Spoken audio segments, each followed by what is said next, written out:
अगर तुसी भी एक डॉग लवर हो और साढ़े चैनल ते आए हो नवें तो दोस्तों सब तो पहले चैनल को कर लो सबसक्राइब ते नाल ही दबाओ घंटी दा आइकन नूं ताकि हर तरह की डॉग्स की वीडियो तुहाडे तक आसानी नाल पहुंच सके।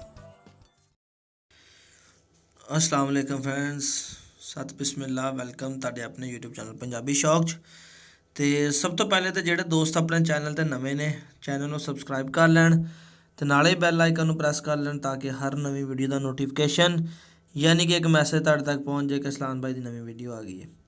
बच्चे चेक करो जनाब, पाकिस्तानी बुली तकरीबन 23 तो 24 दिन के बच्चे माशाल्लाह लंबाई तो सेहत तो बॉडी स्ट्रक्चर हर चीज़ माशाल्लाह तुहाडे सामने है। चेहरे वेख लो बच्चों के किन्ने हैवी ने, भारे ने। तो यह माँ भी चेक करो बच्चों की, यह आ गई जे लाडो। ठीक है, कद शद कुत्ती का तुहाडे सामने है जनाब। लंबाई, वेल, पूछ हर चीज़ ओके माशाल्लाह। प्योर पाकिस्तानी बोली, अच्छे माँ प्यो के बच्चे। यह कुत्ता आ गया जी, इस कुत्ते कोलों कुत्ती क्रॉस हुई है।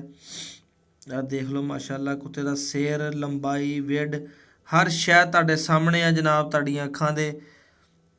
तो एक कान नीचे नूं ते एक कान अपना तां कर गया। बॉडी स्ट्रक्चर डबल बॉडी का कुत्ता वा, प्योर देसी बोलियां दे विचों।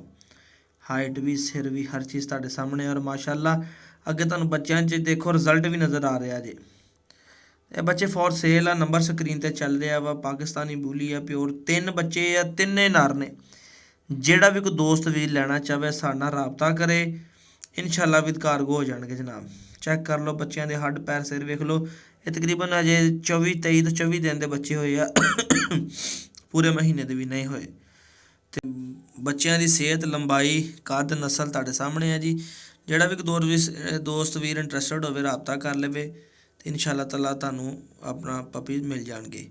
अलहमदुलिल्लाह पूरे पाकिस्तान दे विच जिथे भी असी बच्चे जनाब दिते ने इस टाइम एक अच्छे डॉग्स तैयार होए खड़े ने। इंशाल्लाह ताला तुहानूं वीडियो चेक करावांगे। इजाजत दो, अपने वीर नूं मिलेंगे नवीं वीडियो। फिर अल्लाह हाफिज़।